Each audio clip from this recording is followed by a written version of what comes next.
The most dangerous people in a company are often the ones nobody notices, until the day they are gone.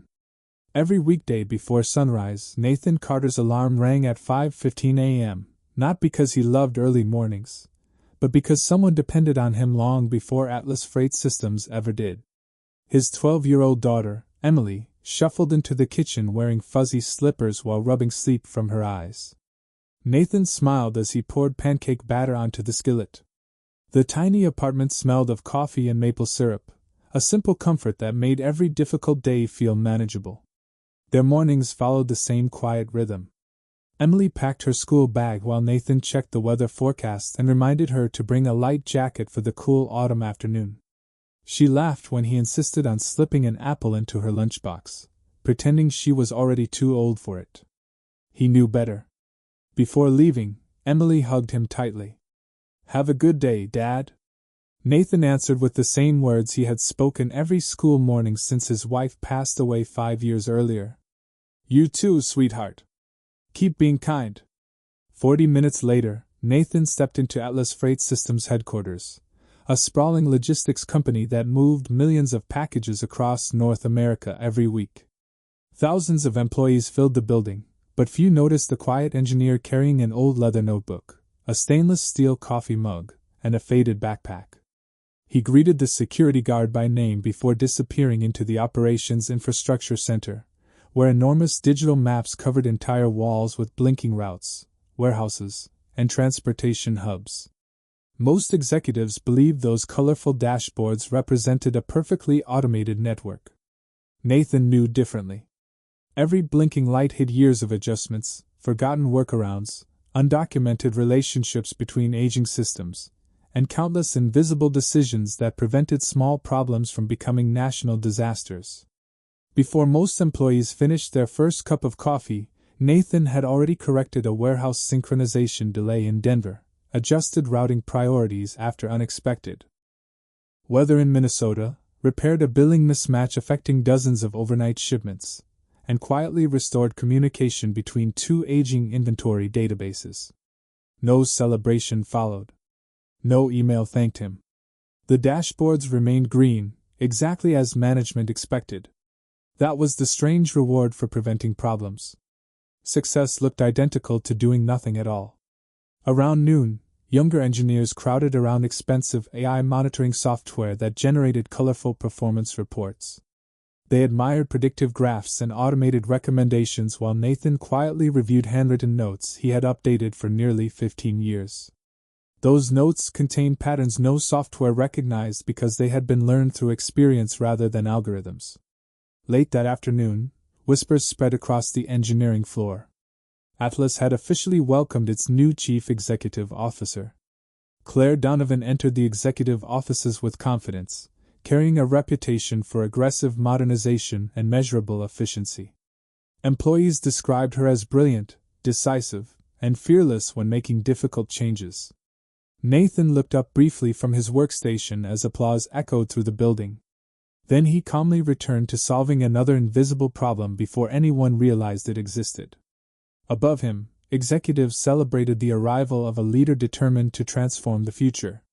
None of them realized the strongest part of the company's foundation was quietly sitting alone beneath their feet. Before sunset, an email appeared in every employee's inbox announcing an all-hands meeting the following Monday. Its subject line contained only 4 words. Replacing legacy thinking begins. By Monday morning, everyone at Atlas Freight Systems had an opinion about the company's future. Few realized they were about to erase its past. Employees packed the auditorium before 9 o'clock, whispering about the new CEO and the ambitious changes she was expected to announce. Giant presentation screens glowed behind the stage while upbeat music filled the room. Nathan Carter slipped quietly into a seat near the back, carrying the same faded backpack and stainless steel coffee mug he had brought to work for years. He never cared where he sat. He preferred watching people instead of being watched. Claire Donovan walked confidently onto the stage, greeted by enthusiastic applause. She smiled with the calm certainty of someone who believed every problem had a measurable solution. "Atlas has incredible potential," she began. But potential means nothing if we're trapped by outdated habits. Charts appeared behind her showing rising labor costs, aging infrastructure, and colorful projections of artificial intelligence reducing operational expenses. Every graph pointed toward the same conclusion: modernize, automate, replace legacy thinking.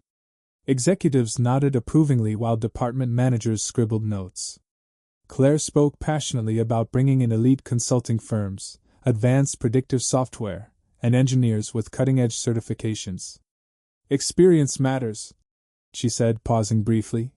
But experience without innovation becomes a liability. The room applauded again. Nathan remained silent. He had heard speeches like this before. Technology always promised simplicity. Reality never did.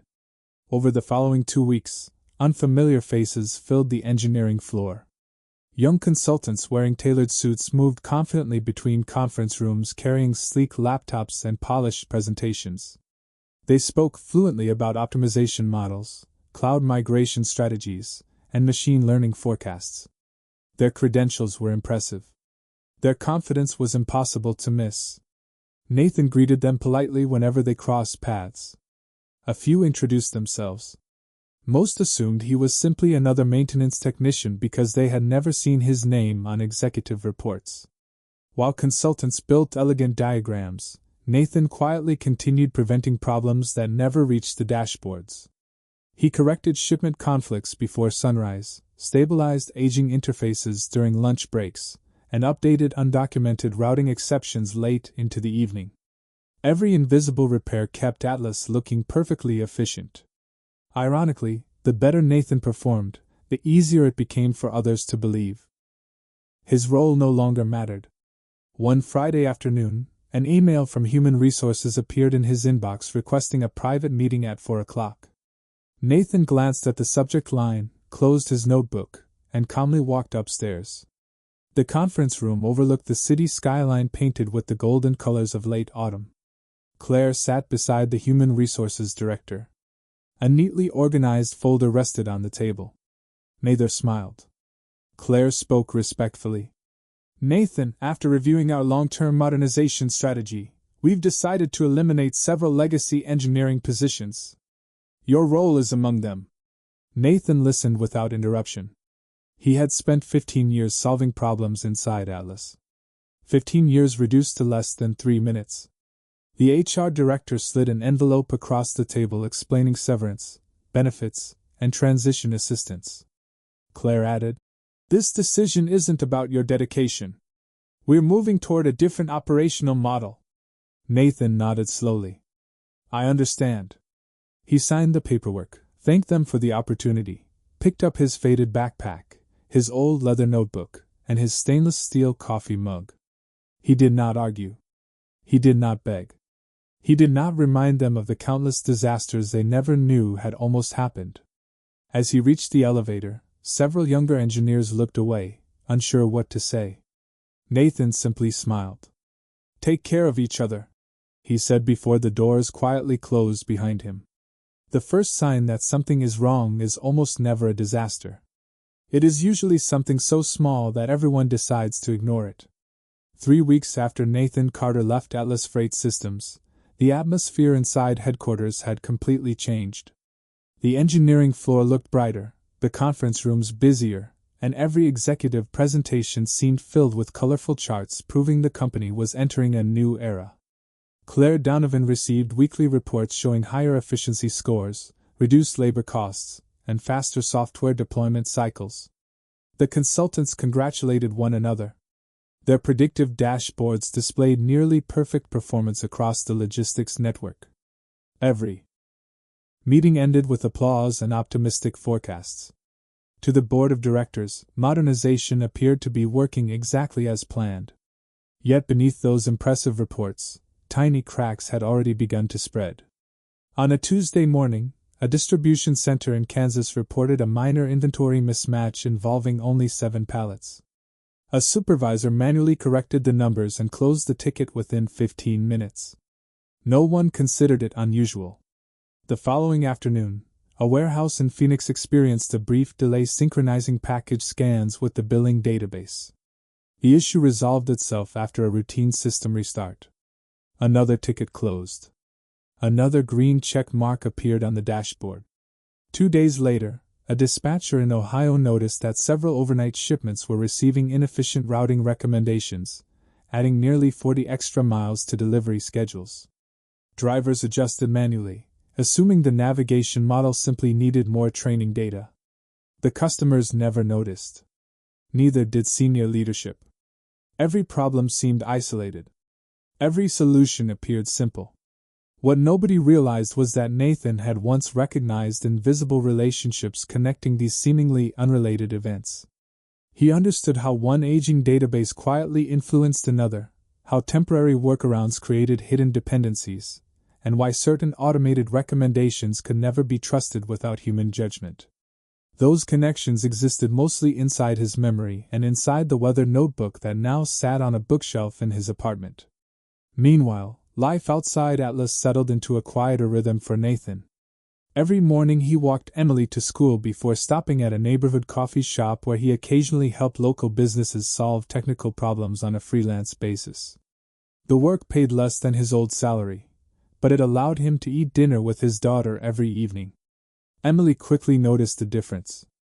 "You're smiling more now," she told him one night while finishing her homework at the kitchen table. Nathan looked up from repairing an old laptop for a nearby bookstore and smiled. "Sometimes slowing down helps you remember what's important." He never mentioned Atlas. He never checked company news.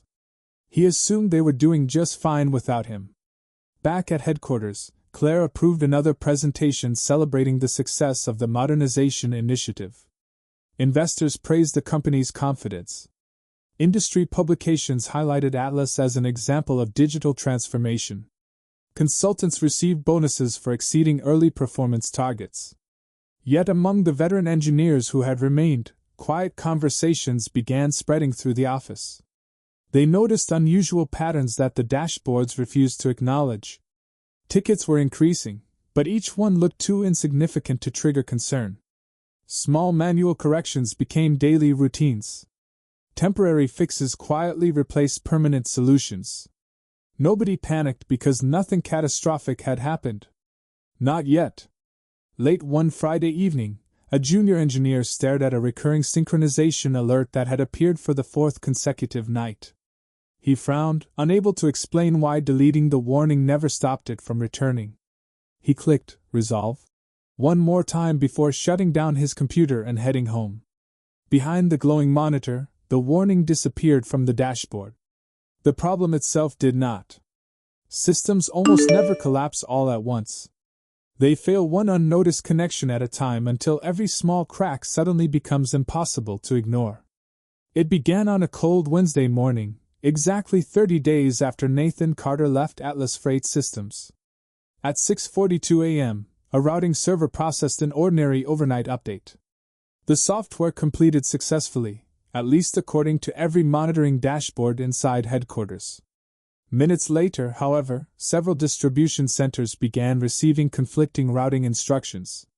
Trucks leaving Indianapolis were redirected to facilities already operating at full capacity. Warehouses in Missouri prepared shipments that had quietly been reassigned elsewhere. No alarms sounded because each system believed its own information was correct. By 8 o'clock, customer service representatives answered an unusual number of phone calls from clients, asking why shipment tracking had stopped updating. The support team blamed temporary network congestion. They apologized, opened tickets, and promised the issue would resolve shortly. Upstairs, executives continued their weekly operations meeting without interruption. Large screens displayed healthy performance metrics. Green indicators stretched across every department. Claire Donovan reviewed quarterly projections while consultants discussed the next phase of automation. Then another problem surfaced. A billing server suddenly rejected thousands of completed deliveries because package confirmation records no longer matched warehouse inventories. Finance assumed the accounting software needed a simple restart. The restart failed. At nearly the same moment, Inventory managers noticed products disappearing from warehouse availability reports while physically sitting on storage shelves. Employees rushed through aisles carrying barcode scanners, convinced they had simply misplaced inventory. They found every shipment exactly where it belonged. The software insisted otherwise. Confusion spread faster than panic. Every department believed another department had made the mistake. Dispatch blamed inventory. Inventory blamed finance. Finance blamed cloud synchronization. The consultants blamed outdated legacy components that still existed somewhere inside the infrastructure. Nobody could explain why problems that appeared completely unrelated were erupting simultaneously. By noon, hundreds of trucks sat waiting for corrected routing instructions. Distribution managers stopped releasing outbound freight rather than risk sending thousands of packages to incorrect destinations. Warehouses filled with delayed shipments. Loading docks became crowded. Customer complaints doubled every hour. Emergency conference rooms filled with engineers staring at dashboards that still reported nearly everything as healthy. Every automated diagnostic suggested isolated failures. None revealed the invisible chain connecting them. One exhausted engineer quietly admitted, "We're fixing symptoms, but something deeper keeps creating new ones." Claire listened from the head of the conference table, watching specialists argue over software logs, cloud architecture, cybersecurity, and network latency. Every expert defended a different theory. Every solution solved one problem while creating another somewhere else. For the first time since becoming CEO, she noticed something unsettling. Nobody in the room seemed to understand how the entire system actually worked. Late that afternoon, one of the veteran engineers hesitated before speaking. "Nathan used to catch things like this before anyone else even noticed." The room fell silent. Claire looked up immediately. "Did he document these relationships?" she asked. The engineer exchanged uncertain glances with several coworkers. "He documented procedures," he answered carefully. "But most of what he knew wasn't written down. He understood why everything behaved the way it did." Claire's eyes drifted toward the glowing dashboard still displaying reassuring green icons while freight worth millions of dollars remained frozen across the country. At that moment she understood something no report had ever measured. Atlas had not lost an employee 30 days earlier. It had lost the only person who truly understood the heartbeat of the entire company. The greatest knowledge inside any organization is rarely stored in a database. It lives inside people who never think they are important enough to be noticed. By the second day of the crisis, Atlas Freight Systems no longer looked like the confident company celebrated in business magazines only a week earlier. Every conference room had become a command center. Whiteboards filled with flowcharts covered the walls. Empty coffee cups piled beside exhausted engineers who had barely slept. The company's largest customers demanded explanations while regional managers called every few minutes asking when shipments would begin moving again. No one had an answer. Claire Donovan stood silently in the operations center, watching the giant dashboard she had once admired. It still displayed reassuring graphs and healthy percentages, but everyone now understood they meant almost nothing. Reality existed inside warehouses packed with delayed freight, angry customers, and thousands of employees waiting for instructions that never arrived. "Start from the beginning," Claire said firmly during the emergency leadership meeting. "Forget assumptions. Show me everything." Senior consultants connected laptops to the projector one after another. One blamed synchronization latency. Another argued that cloud migration had exposed weaknesses in legacy software. A third insisted cybersecurity updates had unintentionally disrupted internal communications. Every explanation sounded logical. None survived more than a few questions before collapsing under contradictory evidence. Hours passed. New failures appeared faster than theories could explain them. Finally, one veteran database administrator quietly placed an old engineering diagram on the conference table. The yellowed paper contained handwritten notes, arrows, and annotations stretching across nearly every system Atlas depended upon. In one corner appeared a familiar signature. Nathan Carter. "Where did this come from?" Claire asked. "He drew it years ago, the administrator replied. Most of us stopped looking at it after the new architecture diagrams replaced everything. Claire leaned closer. Unlike the polished digital charts created by consultants, Nathan's sketch did not simply show software. It explained relationships. It identified hidden dependencies, historical compromises, emergency workarounds, and operational risks that had accumulated over 15 years of continuous maintenance. The drawing looked less like technical documentation and more like a living map of the company's memory. Claire compared Nathan's handwritten notes with the modern architecture diagrams hanging on the wall. The difference was startling. The consultants had documented what the systems were supposed to do. Nathan had documented why they behaved the way they actually did. "Do we have the rest of his documentation?" Claire asked. The room grew uncomfortable. "We have procedures," one engineer admitted. "Checklists, maintenance schedules, configuration files." He hesitated before finishing. But Nathan never relied on documents alone. Whenever something unusual happened, people simply called him. Another engineer nodded. He remembered every unusual event the company had ever experienced. Floods, server failures, software upgrades, vendor changes. He knew which temporary fixes became permanent without anyone realizing it. Silence settled over the room again. Claire suddenly remembered the afternoon she had dismissed him. She had spoken confidently about replacing experience with innovation. Only now did she understand that experience had never been the product.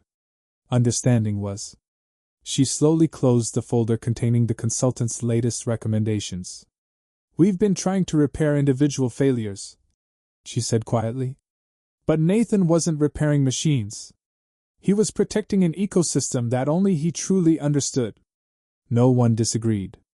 Outside the conference room, another alert appeared on the operations dashboard. Then another.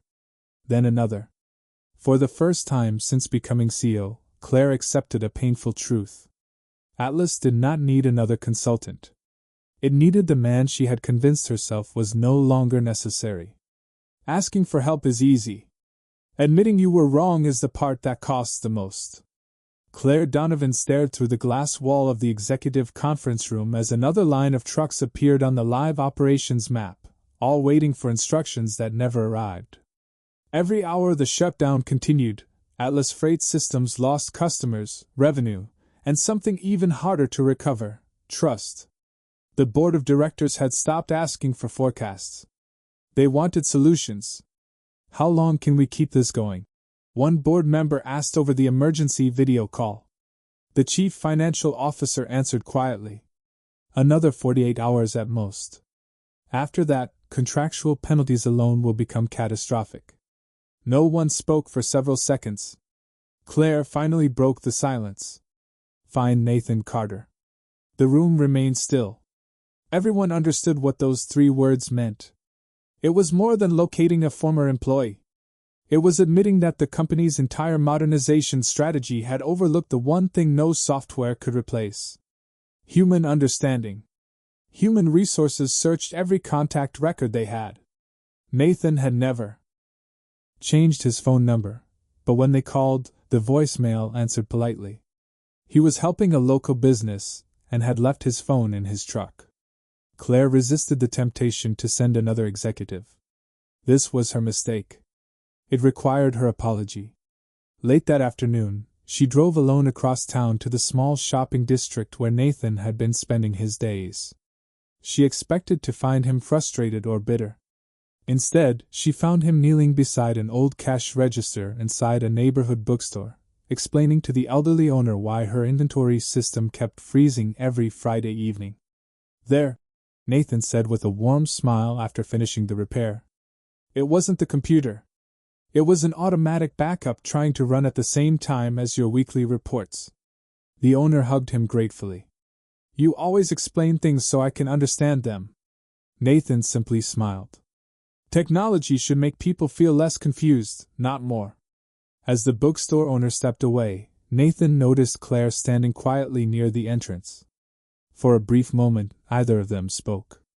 "I wasn't expecting to see you here," Nathan said calmly. Claire nodded. I imagine you weren't. They walked outside beneath rows of orange autumn trees. The afternoon air was cool, and leaves drifted across the sidewalk. Claire took a slow breath before speaking. I owe you an apology. Nathan listened without interrupting. I believed I understood what Atlas needed. She continued. I confused efficiency with understanding. I measured reports instead of people. I was wrong. Nathan looked toward the quiet street before answering. The company is having trouble. It wasn't a question. Claire almost smiled despite herself. You already knew. No, Nathan replied gently. I guessed. Systems usually fail the same way people do. Small problems get ignored until they all arrive together. Claire handed him a folder containing emergency reports, customer complaints, and architecture diagrams covered with handwritten notes from frantic engineers. Nathan flipped through only a few pages before closing it. He did not need to finish reading. The routing dependencies are fighting each other, he said quietly. And every temporary fix is making the next failure worse. Claire stared at him in disbelief. You figured that out in less than a minute. Nathan shrugged. Because I've seen the beginning of this before. Claire looked directly at him. Will you come back? Nathan remained silent for several long moments before answering. I'll help the people. But if I return, we have to fix more than the software. Otherwise, this will happen again. Real leadership is not proven when everything works. It is revealed in the moment someone chooses responsibility over pride. Nathan Carter arrived at Atlas Freight Systems just before sunrise the following morning. The parking lot was nearly full, even though it was barely 6 o'clock. News of the operational crisis had spread throughout the company, and employees who normally worked in separate departments now filled the building with anxious conversations and sleepless faces.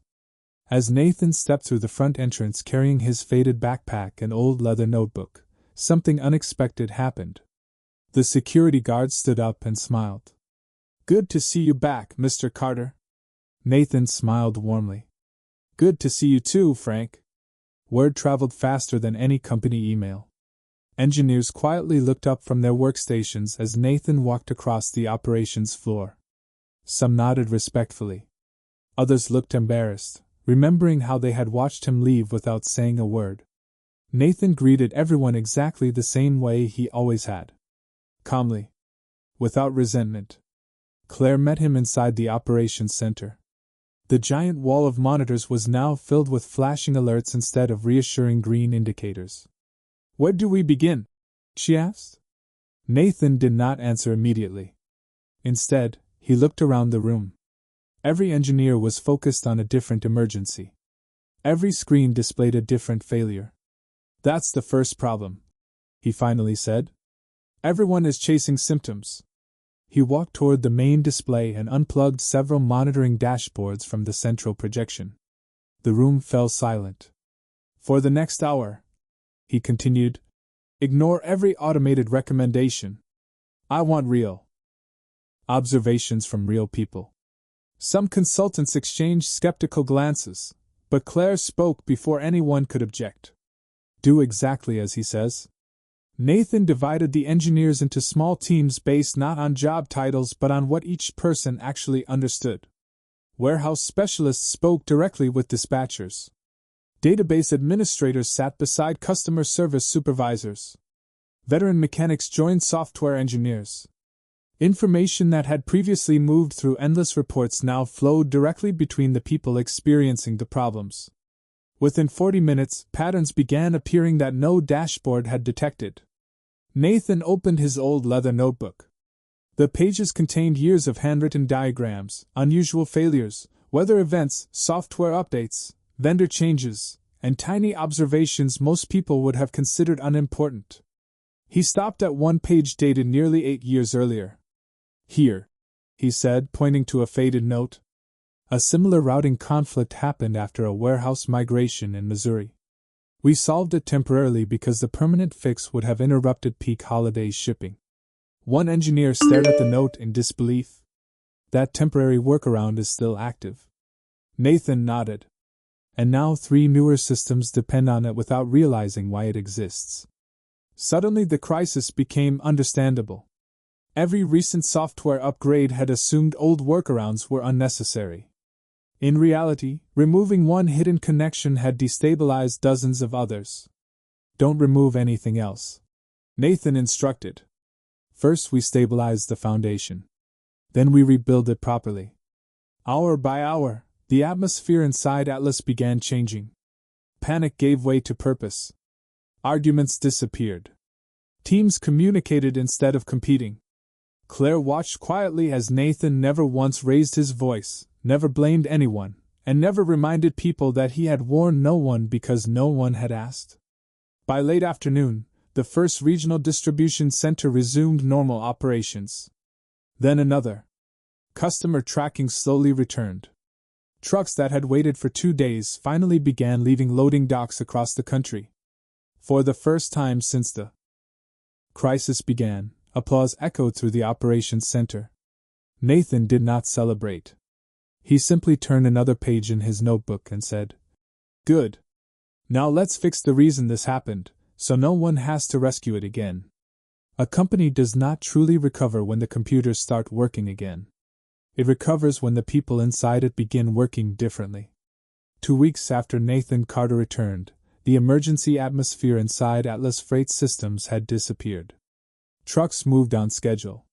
Warehouses operated normally. Customer complaints dropped below their historical average, and every major system had been stabilized without another nationwide interruption. Yet Nathan refused to call the work finished. Every morning began not with software reports but with conversations. Engineers from different departments gathered around a single table before opening their laptops. Dispatch supervisors described unusual shipment patterns. Warehouse managers shared operational concerns. Customer service representatives explained recurring complaints that never appeared in technical logs. Nathan listened carefully before speaking. "Technology tells us what happened," he reminded them. "People tell us why it happened."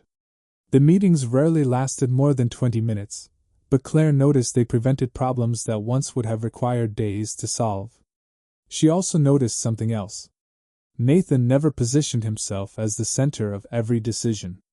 Instead of answering every question, he asked younger engineers to explain their reasoning. When someone made a mistake, he corrected the process instead of criticizing the person. Gradually, confidence replaced fear throughout the department. One afternoon, Claire found Nathan sitting beside a recent college graduate named Ethan, who had accidentally introduced a configuration error during a software update. The young engineer looked devastated. "I'm sorry," Ethan said quietly. "I should have caught it." Nathan smiled. "You will next time." Ethan looked confused. "You're not angry?" Nathan closed his notebook. "If people become afraid of mistakes, they stop admitting them. That's when small problems become disasters." Claire watched the conversation from the doorway without interrupting. For the first time, she understood why employees trusted Nathan so deeply. It was never because he knew every answer. It was because he made everyone around him better at finding them. During the next executive meeting, Claire stood before the board with a proposal unlike any presentation she had delivered before. There were no colorful promises about replacing experience. No exaggerated projections about eliminating human judgment. Instead, the first slide contained only one sentence. Institutional knowledge is infrastructure. She announced a company-wide mentorship program pairing veteran employees with newer staff across every department. Critical operational knowledge would no longer live inside one person's memory. Teams would document not only procedures but also the reasons behind them. Temporary fixes would receive expiration dates instead of quietly becoming permanent. Executives would spend 1 day each quarter working alongside frontline employees to understand how decisions affected daily operations. Several board members looked surprised. One finally asked, "Will these changes improve efficiency?" Claire smiled gently. "Eventually." She paused before continuing. "Their real purpose is preventing us from making the same mistake twice." Later that evening, Nathan arrived home just in time to help Emily prepare dinner. She stirred spaghetti sauce while proudly describing a science project she had completed at school. My teacher said everyone had to explain how their experiment worked, not just show the results. Nathan laughed softly. Sounds like a smart teacher. Emily grinned. I think people learn better when they understand the reason. Nathan looked at his daughter for a moment before smiling to himself. The lesson he had spent years trying to protect inside a billion-dollar company had just been summarized perfectly by a 12-year-old. Sometimes the simplest truths were also the strongest foundations. The strongest legacy a parent leaves behind is not money, success, or recognition. It is the example of how to treat people when no one is watching. Nearly 1 year after the crisis, Atlas Freight Systems looked very different from the company Nathan Carter had once quietly kept alive. The technology was newer, the documentation was stronger, and every critical system now had multiple people who understood not only how it worked, but why it worked. The mentorship program had become part of the company's culture. Young engineers no longer competed to become the smartest person in the room. They competed to become the most helpful. Claire Donovan often walked through the engineering floor without announcing herself. She noticed conversations replacing assumptions, collaboration replacing pride, and experienced employees being asked to teach rather than simply produce results. The transformation had not come from a revolutionary piece of software. It had come from a change in how people valued one another. One afternoon, the board invited Nathan to accept an executive leadership position with a substantial salary increase and a permanent office on the top floor. He thanked them sincerely before declining. The decision surprised almost everyone except Claire. She already knew his answer. Nathan requested something much simpler instead. "Let me keep building people," he said. "Titles don't solve problems. Good teams do." The board agreed without hesitation. Nathan remained exactly where he felt he could make the greatest difference, working beside engineers, listening more than speaking, and making sure that knowledge would never again disappear with a single person. That evening he left work on time, just as he always did. Emily was waiting on the front steps when he arrived home, holding an envelope from school. "Guess what?" she said excitedly. "Our teacher asked us to write about the person we admire most." Nathan smiled. "Who did you choose?"